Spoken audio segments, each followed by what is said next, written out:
Hello, everyone. Hello. Welcome aboard. Thank you for joining us today. We're going to let some folks filter in here while we're waiting. How about in the chat box? Just everyone, make sure you're set to everyone and then tell us where you're joining from.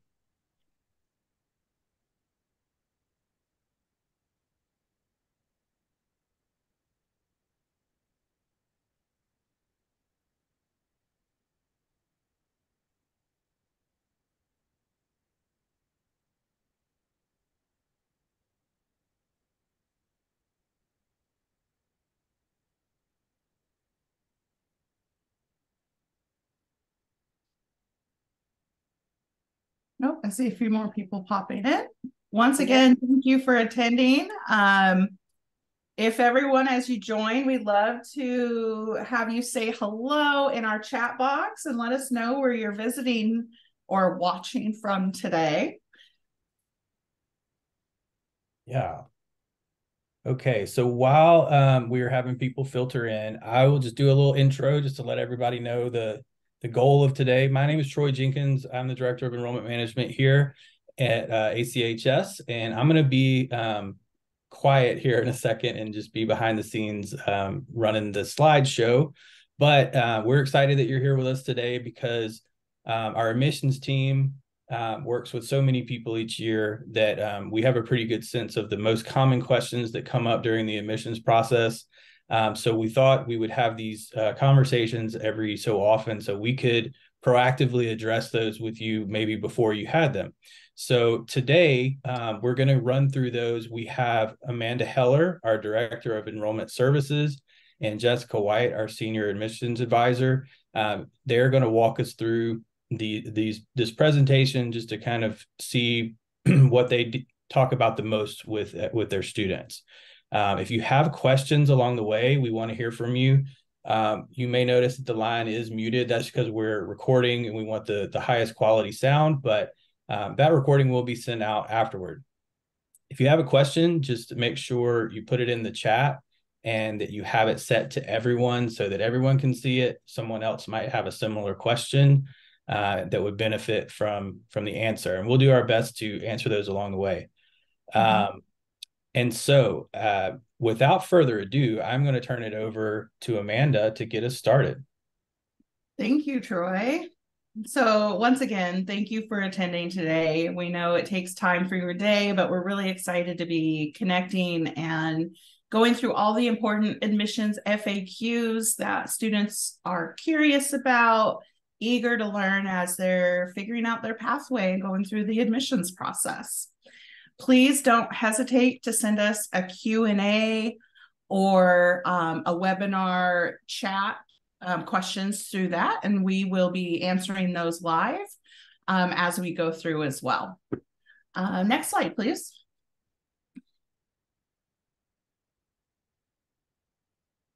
So a little bit about what we're going to go through, about just who we are as a college, answering those FAQs.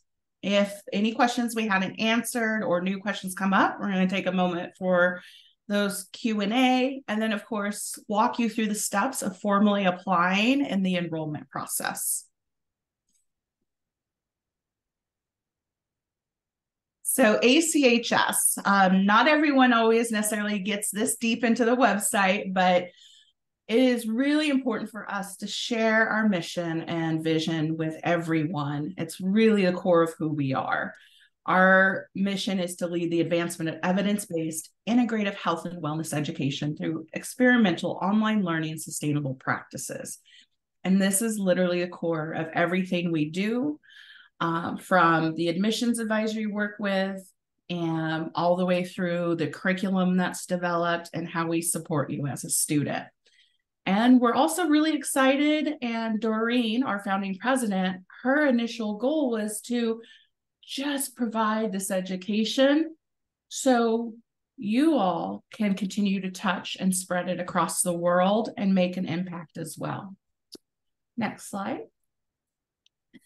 This year, we've actually been around for 45 years. And we were initially founded by Doreen Peterson in New Zealand. So to this day, we're still one of the only schools in the US that in the holistic and integrative field that is fully accredited, as well as recognized in all 50 states as an online accredited college. So it's something we're really proud of, and being leaders in an online education and holistic realm. Next slide. So Jess and I are going to go through some important FAQs. And once again, please don't be shy. Ask questions as we go along, but we're going to get right into it. So Jessica, how do we pick the right program? Because I know a lot of students I talk to, they know they have an interest, a passion, but where do we get started? Absolutely. Yeah. This is one of the biggest ones. I mean, we come across people at all stages of looking into this, right? Sometimes people have already started an application, but they're not sure if they applied for the right program, or they may have just requested information because it just popped up. The biggest thing that you can do and how we can help you is to meet with one of us, meet with the admissions advisors here. That's what we're here for. We love doing what we do. We can guide you through kind of the different types of programs that we offer, how they can be beneficial to you. It's really about digging into what your actual goals and interests are and finding out what's going to be the best fit for you in terms of that and just everything else. So meeting with one of us is probably step number one. Because we can really, really help you and answer any of those questions and just kind of get rid of the unknowns that you may have. Like I said, lots of personal support and recommendations in terms of specific to you. What are you looking for and what's your ultimate goal? Yeah. And honestly, we really enjoy the puzzle, your background, the work experience. What are you doing? What do you want to do? Where do you want to go? We really piece that together on a truly individual basis. So it's not this program is great for everyone. We want to find the right program and pathway for you. And we're really genuine about that. And even if you think you found the right program, we love to have a 5-10 minute conversation to ensure, yeah, that 100% we agree. That's awesome and perfect for you. And answer any, particular questions around that to make sure you feel confident as well. If anybody wants to take a look at our YouTube page, this is actually my favorite resource. We have a few different recordings of different webinars, professors talking about their courses and programs on our ACHS YouTube page. And specifically, which program is right for me is a great one to watch. So that way you can sort of connect with our program deans. They talk about the curriculum, undergrad versus graduate study. So if you want to visit that, it's a wonderful resource and can help you just on your own be navigating those differences. Yeah, I recommend to look at that. Definitely look at our YouTube and look at not only that specific webinar, but the individual courses. Just because a lot of times when you're looking at a specific program, everything looks great, but you may not understand like, what is this one course? And we have a lot of individual courses highlighted in there that you can get some really great information from as well. Totally. And the other side of it is sometimes there's so much information, you miss something or you get overwhelmed, right? So also having us to help you navigate and let you know what other options may be there, or maybe there's two perfect options for you and we help you narrow it down to the one. So yeah, pretty much we're here to be a resource and your advocate. Next slide. When is the best time for me to start school? Jessica and I both probably have similar answers, but there's a few things we look at when helping you figure that out. What's going on in your life? What's going on at work? How much time do you have available for studies? The other pieces, if I'm honest, the last 15 years, 20 years I've been in education, a lot of times I've been putting this off for a long time, whether it's because of research or life. And so we can help you figure out how to not put it off any longer, right? How can I make this work? So we have a semester-based schedule. and continuous enrollment. So nobody gets left out. So for example, right now we're helping students apply for our spring term that starts in January. We have spring, summer, and fall classes. And then we have mini sessions as well. So for example, we have our fall 2 mini sessions starting next week. And so for students that are like, I am in the perfect place in my life, I have childcare, my work, I cut my hours, I'm ready to jump in. We have that opportunity without having to wait all the way until January. What are your thoughts, Jessica, on sort of best time to get started? Yeah, I mean, a lot of what you said, honestly, there's a lot of factors that go into it, and a lot of it revolves around you and what you're able to do at that moment. Because the one thing you don't want to do is one, wait too long and continue to put it off, or two, jump in when it's like you just maybe got super excited, but you weren't really all the way ready, and then you maybe jump in and get overwhelmed. So we take everything into to consideration. So it's really just understanding what you can take on, how you can make this fit into your life, and what's the best time frame. I think because we have continuous enrollment, even if immediately fall 2 next week doesn't work, you still, spring is around the corner too, and there's always kind of that next opportunity for you. So we're always looking at those and kind of giving some feedback there. But I would say, just from working with students for years and years, my encouragement, and I would want to empower you, is most of the time, though, 90% of the time, it's just time to jump in. Yeah. Because the longer you put off your program, especially students working on different professional credentials like certificates, you can finish those within a year, if not around 6 to 8 months. So if you put that off, that's longer before you can finish that program and actually start using it. So if you have specific professional goals and plan graduation dates that are important to that, we want to work with that too, for sure. Yeah, absolutely. Next slide. Ooh, resources.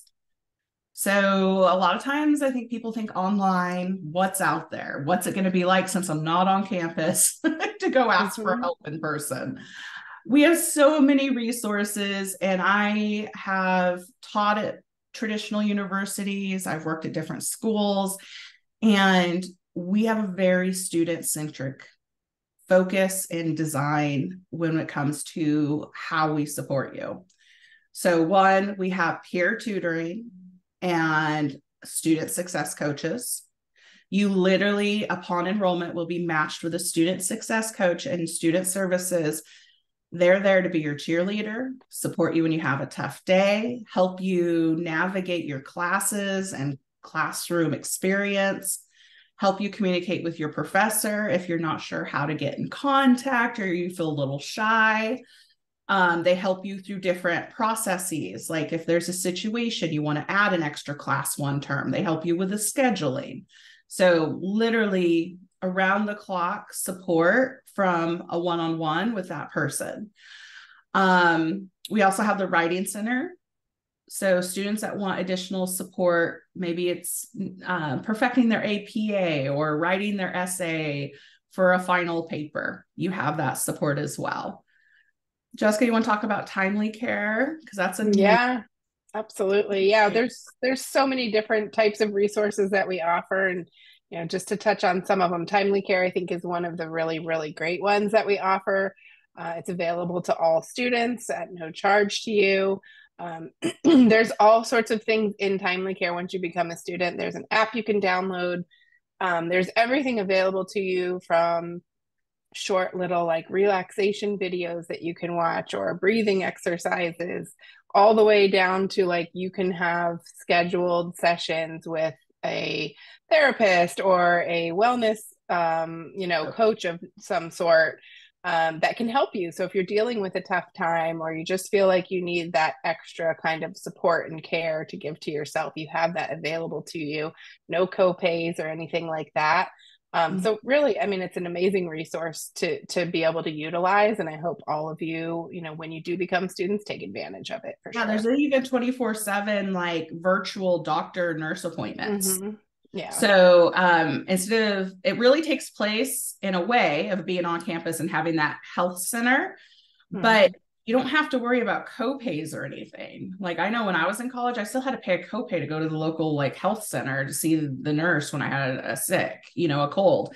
So these are all free resources within this app. And we really encourage students to also connect with the life wellness coaches, health coaches, because that's great practice. If that's one of your goals is to do coaching, is to do some coaching yourself and utilize that experience, and it's free. So it's really, really neat.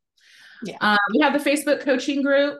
That's a very interactive, positive environment. Only graduates and alumni are allowed to be members. We have students that support each other through exam time, building their businesses, websites, asking each other's questions. Yeah. I've seen students even trade books. Really fantastic environment. And most of the college staff is part of that. So they also can help with any technical questions that come up. We have student success webinars consistently throughout the year, everything from study habits to stress management, career services. This is huge. Felicia is our director of career services. She is available whether someone needs to change jobs while they're in school. You want to work on a business plan because your goal is to be an entrepreneur. You have a specific business goal with your academic goals. Or maybe you want support in building your resume, practice interviewing, looking for jobs in the field and industry. She's your person. And she will put together a plan from your first week of classes. So even if you're like in a master's degree program or a bachelor's, she will put together a plan over the length of your program to help you achieve these professional goals throughout versus waiting until graduation time. Yeah. Awesome. Next slide. Ooh, how do we get our transcripts, Jessica? This is always a big one because it's not something we do every day. Yeah, this is definitely a really big one. And can be confusing sometimes, right? Like, how do I get my transcripts? Maybe it's been 20 years since I graduated, or maybe my school is closed. And, there's so many thing that can come up of, how do I get my transcripts? Can I send it to you? All these questions come up about transcripts. One of the biggest things, again, is that we can help. We do this all the time. You may not, but we do. So it's like kind of common. We know how to research schools. We know how to find out where these things can be sent from and how to help you. So it's just a matter of communicating with one of us to see how we can help you and get you, that information directly. One of the biggest things is if you're trying to find the transcripts on your own, the biggest thing I'll say is just make sure you have them sent directly from the school or any third-party site they use. It might be something like Parchment or National Clearinghouse, any one of those types of third-party sites. Make sure they're sent directly from the school or those sites to us. If it goes to you first and then you send it to us, it's unfortunately considered an unofficial transcript, and then you get to keep that as a souvenir, and then we'll ask you to request another one. So that's one of the biggest things for sure. There's different options in terms of how transcripts are sent also. A lot of times now, transcripts can be sent electronically, which is great. It's a really good option to choose because they're usually very quick. Same day, next day, somewhere around there is when we usually get those. So that's fantastic. But if not, and the school doesn't use any type of electronic, they can be mailed to, and we'll get those, as soon as they make their way through the snail mail process. I was going to add high schools. I found it very common that some high school registrar's offices, they automatically will email our college the transcript. And it's no fault of their own. They're just passing it along. But unfortunately, we cannot accept traditional email as secure ways of receiving transcripts. That's predetermined by our accreditor, the Department of Ed, actually. So we're not trying to be strict to make it no fun. But so if you are ordering high school transcripts and they do not use a secure e-service like Parchment or Clearinghouse and such, please ask the high school to go ahead and just mail it directly to us and be specific about that. And we usually have it within a week of them actually putting it in the mail. So it's not too bad at all. So yeah, but definitely don't be shy to tell your advisor if you need any help ordering the transcripts, or like she said, the school is closed. We're really good at finding those. You'd be surprised. There's always a state or another school that's holding them. Yeah. Another challenge seem to come across is holds on transcripts. So if you do find there's a hold, please communicate with your advisor one-on-one, and they'll advise you individually on how to best support you with that too. Because it happens. Absolutely. I had a student email me today. She found out there was a parking ticket she got after graduation, and she's having to pay like a $30 thing now to get her transcript. Like it happens. It happens. We just had a good question, Jessica. My school offers a link to the transcript that expired in 30 days. Is that valid? Only if the link was sent to us. If they sent you the link, it was only meant for you, so we would not be able to utilize it. You would have to, re-request the transcript to be sent to us, so we get our own secure link to download the transcript. Yeah. Next. Excuse me. Ooh, this leads right into transfer of credit.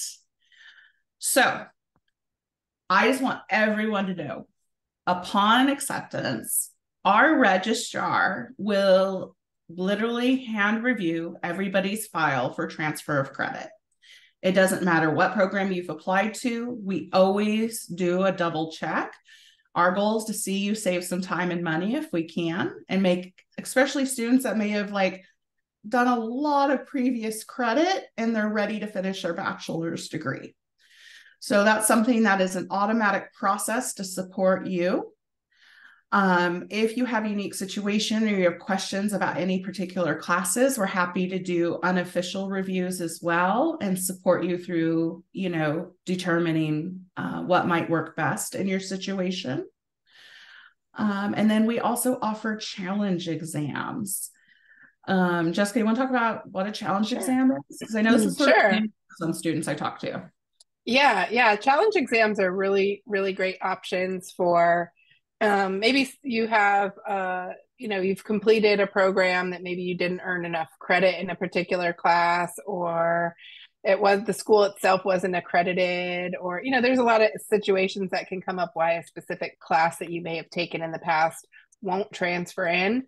Or maybe you work in a field that just gives you, you have tons of experience in a certain area. Challenge exams are a way that you can show kind of what you know by taking this challenge exam and basically passing the challenge exam with a 70% or higher. Challenge exam can be anything from whatever basically is like your final for that class, right? So it could be an actual exam, it could be a paper if it's more of like a writing type class. So it really just depends on the particular class. But it does give you the opportunity to take that exam, pass it with a 70% or higher, and then essentially get credit for that class and not have to take it.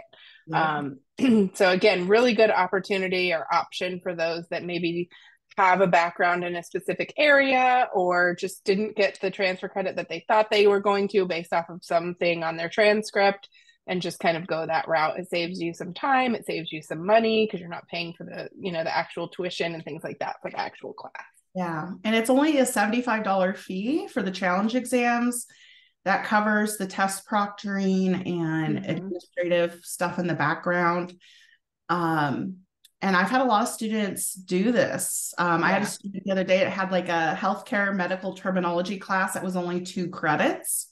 Yeah. We unfortunately could not accept that with compliance rules, but they went ahead and took the test out and passed with flying colors. And so saves them so much time. Also, a lot of our students sometimes come with backgrounds already like in aromatherapy, herbal medicine, whether it's through non-sort of traditional documented education, personal experience professionally. We're happy to see if you'd feel confident testing out of some of like those 100 level classes in those situations. again, let's save you some time and money and help you achieve your goals, right? Yeah, so it's we love that. Next slide. What will my schedule be? So this is a big one because, like, how do you make everything work in life and go back to school? What I want to highlight is we have a very flexible opportunity when it comes to schedule while maintaining that basic structure. So for example, my spring students are going to start classes on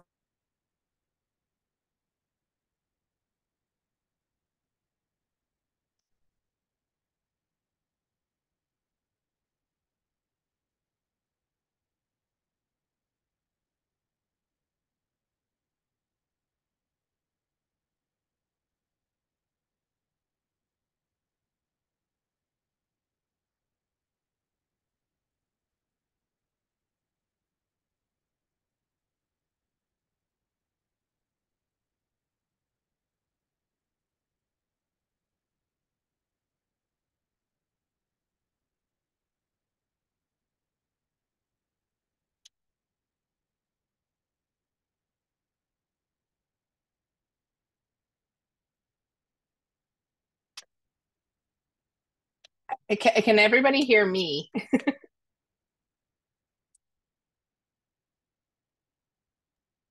Yes, I can hear you. I You believe, can hear me? Okay. yeah, I believe Amanda Okay. just reconnecting. Okay, perfect. Okay, well, I'll just jump in. So, in terms of what your schedule will be, like she said, this is a really, really big one because it's all about how you're going to make it work and fit into what may already be a busy schedule for yourself. So, a lot of things that we'll talk about when we're going through kind of some of your admission steps and figuring everything out is what do you have currently going on? What is your schedule like currently? Where do you see that you may have some of this time available to you to add something in? So something that we'll definitely look at is like I said, what's your current schedule? What is the time commitment that you're going to need for your program? You're looking at, the opportunity to attend either at a part-time rate, a full-time rate, what would make the most sense to you.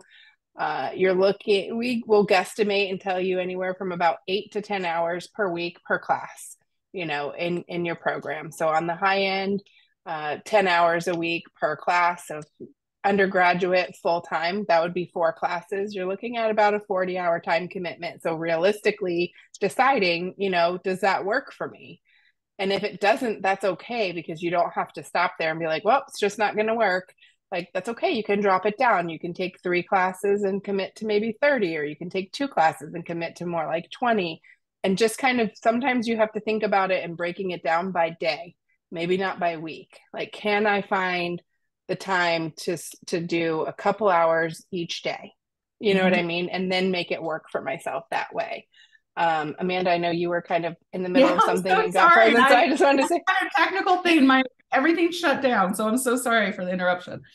Yeah, it truly, we work with you one-on-one to figure out the schedule that's going to set you up for success while weighing life, extracurricular activities, family, kids sports, while also challenging you to, be gritty about it, right? Because school's an investment of not just finances, but time. And I'd say my experience here at this college with how our online studies work, I find my students that keep the best grades, like A's and B's for the most part, the most successful students just across the board in general, they're say if they're going to school part-time, 3 classes as an undergrad, that's about 30 hours a week. They're doing something a little bit every day. They're not waiting till Friday, Saturday to push it in. We know weekends are great, but some of my students want to make sure they're done by Friday night because they have weekend activities. So it's just creating a schedule that you can commit to and works for you and your family, but also being aware, we know it's going to be hard. It'll be, even when you're mentally and emotionally prepared, it can be a little shock to the system the first week. It's okay. Everyone else is feeling that way because you're doing something new and it takes a month for a new habit to form. So don't be afraid to set alarms on your phone, ask your family for support. Some of my students, and I love this, they do homework time with their kids. Yeah. So their kids come home and they're doing their homework. That's a time that they're participating. And my students have told me that it's helped their kids see the value of college and what their mom and dad are doing as well, which is really awesome. Yeah. I know Jessica just responded to a question about what goes into that time, and the time frame is for everything. So that's logging into the classroom, doing your readings, watching videos, posting on the discussion board, studying for that week, flashcards, taking your quizzes. So yeah, that 8 to 10 hours per class is encompassing all of that. But we know, as all of you probably know, some students, math might be a little bit harder than English. So maybe English, you end up only spending 5 or 6 hours a week. You fly through it, but you might spend another hour or two on another class that week. Mm-hmm. So honestly, again, from my experience, I've been here almost 11 years. It all evens out, and our time estimate is very accurate, to be totally honest. So yeah, and I would say, Amanda hit on it too with, giving it time. It does take some time to get used to, and like it's okay to feel a little bit uncomfortable in the beginning. You know what I mean? Because it's going to get comfortable. It's going to turn into your new normal, and it's going to fit right in. And so sometimes, when you first get started or before you get started, you just have that anticipation of like, oh my gosh, how am I going to do it? You can do it. Like, we know you can do it, and we're all here to support you to do it. It's just a matter of being willing to have yourself go through that moment of like, okay, I'm going to make it happen. And you have a huge support team here that's going to help you plan that out. If it's time management, just help with that, or whatever the case may be. Yeah, because sometimes it's having an outside perspective when we feel a little stressed. Like, I had a student who was like, I can't keep up with my readings. We talked a lot about her day, and I found out she was commuting almost 2 hours by bus to work every day. We talked about doing some reading on the bus, because she always has her headphones on anyway, because who wants to talk to anyone else on the bus, right? We started talking about like watching her videos and reading on the bus. Her grades like went from C's up to A's, because she's like, oh, I just never really thought about using that time. And it's just breaking it down and find creative solutions that works for you personally. And like we talked about the student success coaches, they're there to help you through those moments too. So yeah, absolutely. But wonderful, wonderful questions. And we had one come up that we can address in the Q&A further if people have questions, but it's also part of our resources. So let's touch on it. Are there student disability resources and accommodation offices for ACHS? And 100% yes, and we're very proud of this. So it's called our ACHS policy, and I see that it was posted in our webinar chat.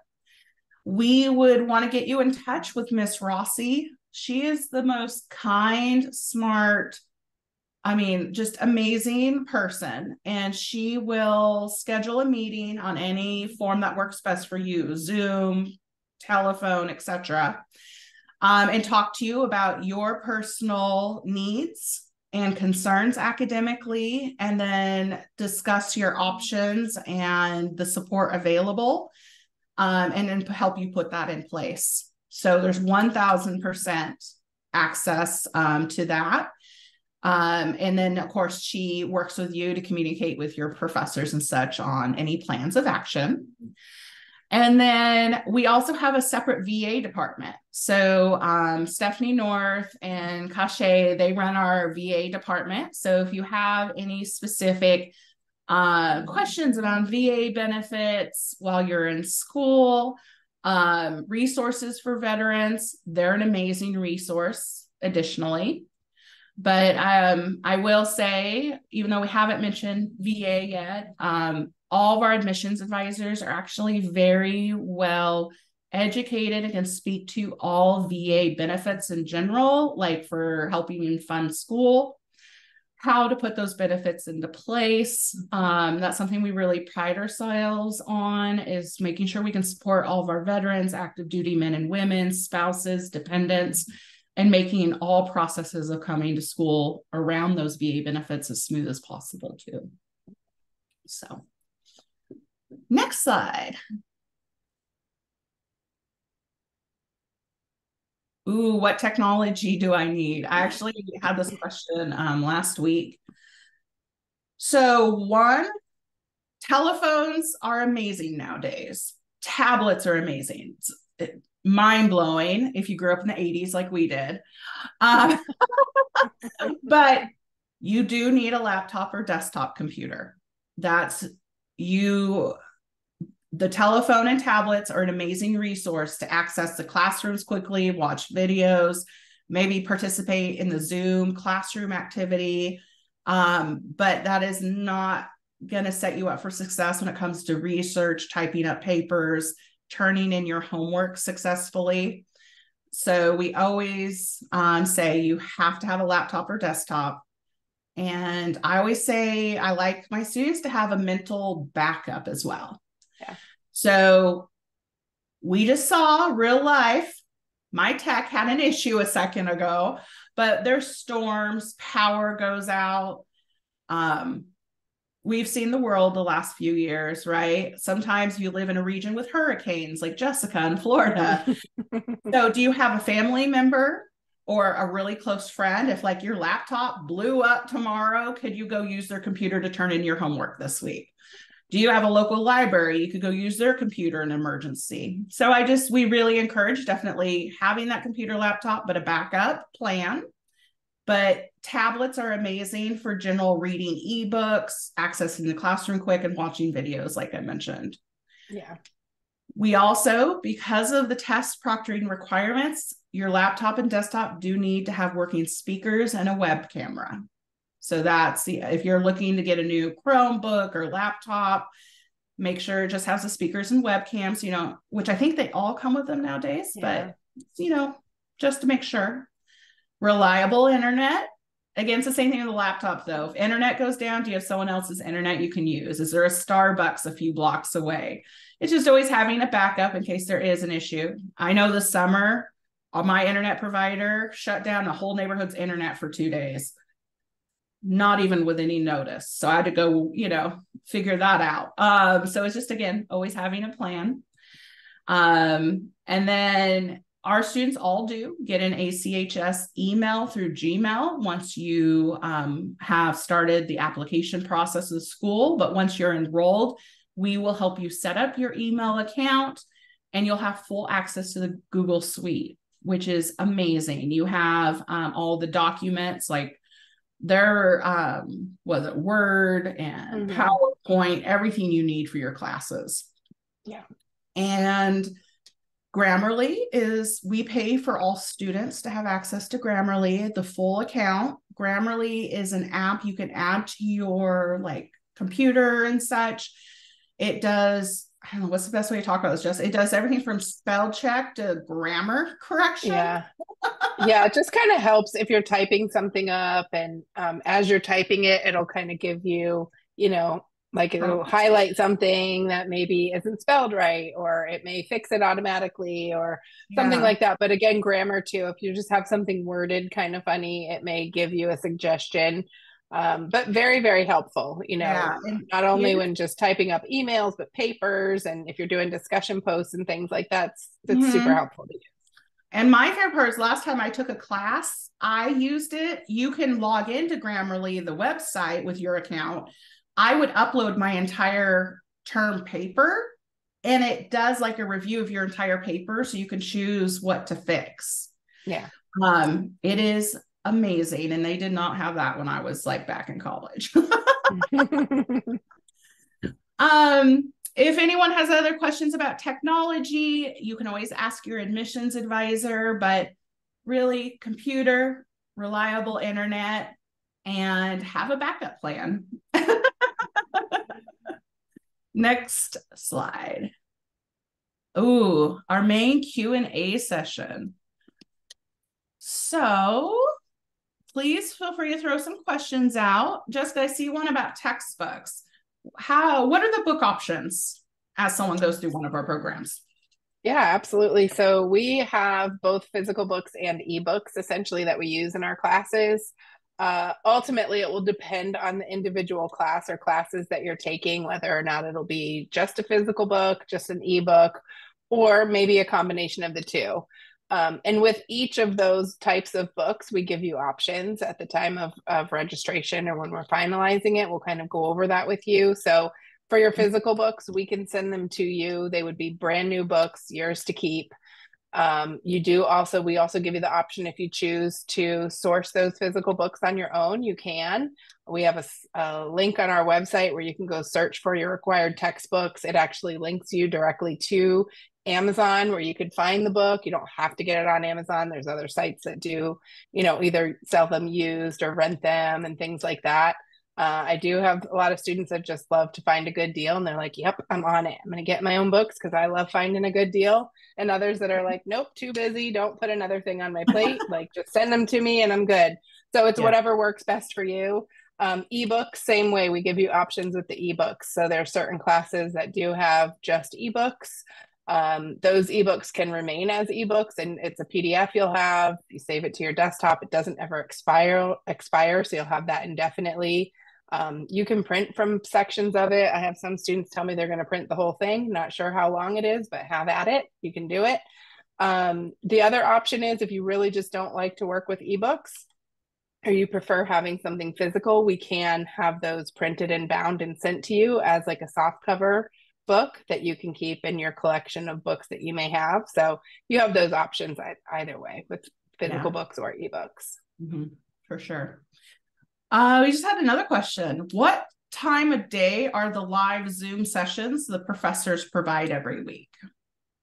So it really kind of depends. It's a kind of a TBD type thing, honestly. And the way I think it works, it's been working generally in most of the classes is during kind of like your first week of class, the professor's kind of going to poll the students to see what's going to be convenient for the majority to attend. Now, we know for sure that not everybody can attend every single time. We have people in different time zones, some out of the country. So it's not always possible with work schedules and family and just other commitments that you may have. So the live sessions are not mandatory, highly recommended, but not mandatory. If you're unable to attend the live sessions, it's always recorded. So at minimum, you can go back and watch the recorded session. So that's the one thing I can guarantee is you can watch the recording. You still can get your participation points that way. Mm-hmm. We know that not everyone can make it. The professor's going to try to find a time that works best for the classroom, the majority, like Jessica said. But again, we know it doesn't work for everyone. So we want that flexibility available to you.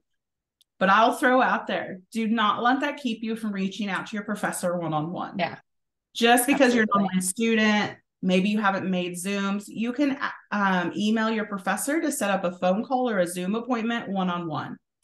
I've seen professors do consistent tutoring schedules with students one-on-one, do Zoom calls just to answer general questions, go through assignments. They're very student focused, and we work with professors that are honestly experts in the online environment. They know what you're going through and how to support you. And so they have flexible schedules. They're not going to tell you that their office hours are only Mondays, 9 to 11 a.m. Pacific time. That doesn't work. Yeah. So just communicate and you definitely will have that support. Yeah, that's a really good point because I do get people that ask that from time to time, like, okay, but if I can't attend, like, how else am I going to be able to communicate with your professors? It's like, there's so many ways that you can, and they're definitely going to work with you on that. Whether or not you attend the live sessions or not, you have opportunity to meet with them and chat with them for sure. Totally. We just had a good question about schedules for grad students, and this might be a good opportunity to clarify. So I'm going to start with undergrad and we'll build up in succession. So for any undergraduate programs, so certificate, diplomas, associate, bachelor's degrees, full-time study for undergrads is 12 credits or 4 classes. Part-time is 3 classes. Half-time is 2 classes. less than half time is 1. For graduate study, full time is only 3 classes, half time is 2, less than half time is 1. So graduate students taking 3 classes, that full-time schedule, you're looking at about 30 hours a week for school, and you graduate from a master's in 4 semesters. It's awesome. Doctorate students that are interested in our doctorate of science, again, a little bit different. Full-time is 8 credits, which is actually 2 classes, which is about 25 hours a week time commitment. So they all vary a little bit depending on undergrad, grad, doctorate level. But it's still that 9 to 10 hours a week per class, or except for the doctorate, 8 credits, it's about 25 hours a week. So it's a fantastic question. Thank you, Amanda. Other questions? Let's see here. How about, I know we get this question a lot. I'm just going to throw it out because I get it daily, is how does it work if I want to start with, say, the Certificate of Holistic Nutrition Consulting? I'm not ready for a degree, but I might be later on. Mm-hmm. Yeah, that is definitely something that comes up quite a bit. And it's one thing that I think is very, it's really great about our programs, is that they're all really designed to kind of build off of one another or stair step one another. So if you feel like starting with the certificate because it's just shorter and I can get a quick credential under my belt, and it's the time that you have right now, and you're not ready to commit to, a full program at the time, that's perfect, because like you said, it will get you that credential. You'll have something under your belt in a matter of 2 semesters, specifically if you're looking at a certificate. And then if you decide later to go into a diploma, associate's, bachelor's, another program, all the classes that you took that align with the next program you go into will transfer in, and then you just have the remaining classes to finish. So it's a great option to get you started. It doesn't, you're not wasting any time or money, because you're going to have those classes transfer into the next program that you go into. Same thing if you start with a graduate certificate. Those classes, as long as the classes match up with the master's degree you want to move into, build and move over to the master's. Yeah. So again, we're all about stacking credits, and a lot. Mm-hmm. Actually, it's been really popular, I'd say, the last 4 or 5 years, just within our society, is that people like professional credentials. I know degrees are extremely important, but a lot of students come to us, they're like, I am interested in this job, or I have this business, I need this specific credential. So starting with certificates at both the grad and undergrad level have been very common as a way to sort of fast track into an industry or role, and then keep working on their education after they achieve that first goal. Yeah, absolutely. I was going to say too, another option just to put out there is, even if you're not doing a full program, maybe you don't commit to a certificate or a diploma yet, and you just do a single course. It's the same thing. You can take up to 3 single courses before you pick an actual program or declare a major, if you will, and you can apply those into, whatever program you may decide to go into later. Yeah, totally. And sometimes I have professionals in the field, they just need particular classes for different CA hours. I've had people need certain number of graduate credits to be able to do something new at work. So we totally can do single courses without that commitment of a full program. There's some questions about unsupervised, supervised hours in graduate programs. I can touch on this real quick, and Jessica, please add to it. So any hour, let's see, let me articulate this. I get a little excited and ahead of myself. As a college, you are not required to earn any specific hours to actually graduate from a program here at the school. Any requirements you see for hours in the field or industry are going to be requirements of those individual professional organizations that you may want to be aligned with as a professional. A good example of that is the National Association of Nutritional Professionals. Graduates of many of our programs are able to sit for the board exam as brand new graduates, but they have to gain certain hours to maintain that designation and to say they're board certified. That is the requirements at NANP, not ACHS. So it's not part of our program. And to be totally transparent, I know some students are nervous how they're going to gain those hours. And I definitely have some students that are very motivated. They may start working on those hours before they finish school by looking into internship and mentorships, which again, Felicia and Career Services can support you with. But most students are going to gain those hours by actually just working in the field professionally. So as you start working, building your client and case files, your case studies, and that's how you're going to gain those hours. But your program deans in the departments all are experts on the professional organizations in each of the industries, whether it's aromatherapy, nutrition, herbal medicine. And they also can advise and support you with your goals in that regard and how to go about accomplishing that too. Yeah, absolutely. I know that was a big spiel, but that's such a good question. So thank you for asking. Yeah. Yeah. And I would say that's a common one too, is like, are there required internships or externships or anything like that? Yeah. And I mean, we don't require it in our program. The curriculum that's laid out on the website is the curriculum, and there are no required hours. But like Amanda said, if you're looking for any additional designations through any other organization that we may have approved programs through or anything like that, and AMP is one of them, the American Herbalist Guild, things like that, then those would all be done separately through those organizations, and you just follow whatever standards they have set for you.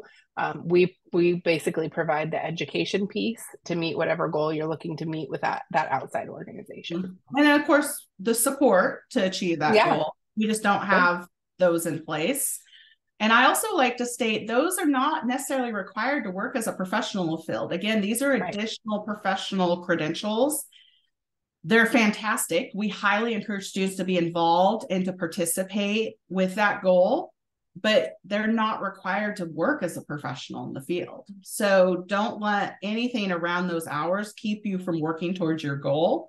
If it was required to work, we would let you know. And that would be part of our discussion. Let's see here. Oh, I was gonna real quick, we touched on the different things we offer. I just wanted to real quick, I get the question a lot, do I need prerequisites to start the program? So the quick answer is no.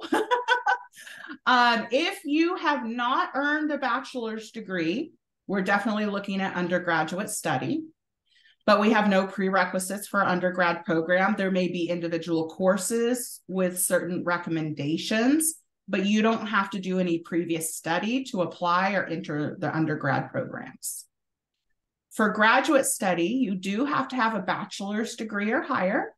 And honestly, if you have a bachelor's degree, 90% of the time, we're going to recommend graduate work as the best investment of your time and money as well, especially professionally. So we're going to look at the grad programs, but our programs are designed knowing we have students come from everywhere from liberal art backgrounds, chemical engineering, to working in the field. Yeah. So our curriculum's designed to set you up for success. Our professors teach to that diversity in the classroom. And so we have no prerequisites to enter our master's program. Yeah. So, yeah. Yeah, I would say that, like you said, that is pretty common. And a lot of times I would say probably more at like the graduate level. So someone may have a bachelor's degree in English literature, and they're looking at herbal medicine or aromatherapy, and they're concerned they may be starting behind. I don't have a science background. I don't have this. And what I usually explain to students is that, even though our graduate level courses don't have like an undergrad course has an intro to this and an intro to that, we don't have intro classes specifically titled that in our grad programs, but there's intro material that's covered throughout, so you're never starting behind. So whatever your background is, as long as you meet that requirement of having the bachelor's degree, you can jump into a graduate certificate or a master's program and be fine. And being, again, Jessica and I being here quite a while and seeing our students be successful and graduate, I can tell you that truly be confident. If you have a passion for the topic, you have a perseverance to be a student, you put those two things together, you're going to be amazing. You're going to do well.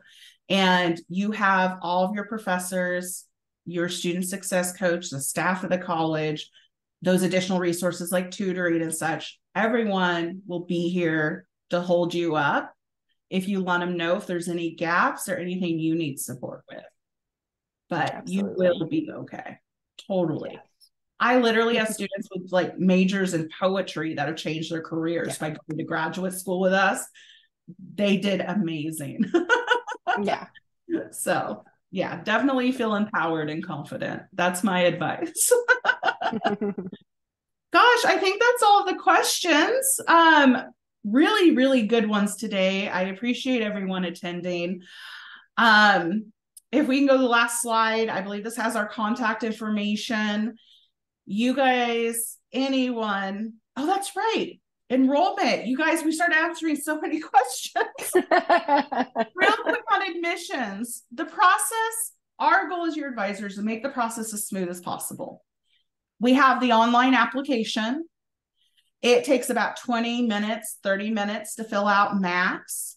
It just has 3 parts and a couple questions around goals and your background. I always say, be transparent, tell your story. That's what we want to know. Yeah. We need to get your transcripts. And if you're applying for the doctoral program, we do need 1 letter of recommendation. But your admissions advisor will walk you through every step and be there to support you through each step to make that process smooth and help you put together everything in a timely manner.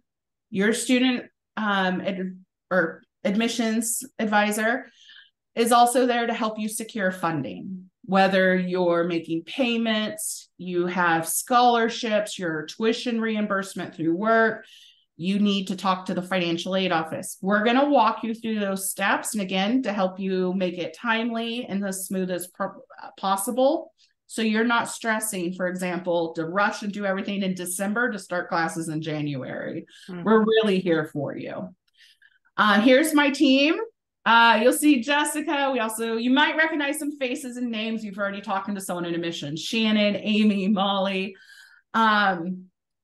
We're here to be your resource and advocate. We work varied hours. Some of us are on the East Coast. Some of us are here on the West Coast. So there's a lot of flexibility. If you're not able to reach someone, anyone is always going to be able to support and help you. And we're going to back each other up. So if Jessica is off on holiday, I can always take any of your questions if you're working with her. So we are truly a team focused on your success. And don't be afraid to set up an immediate appointment. If you ever need to talk to someone, call us directly or send us a quick email. We'll get back to you definitely as soon as possible. Well, thank you everyone for attending. This has been awesome. And we hope to see you in classes soon. Absolutely. Thank you. Take care.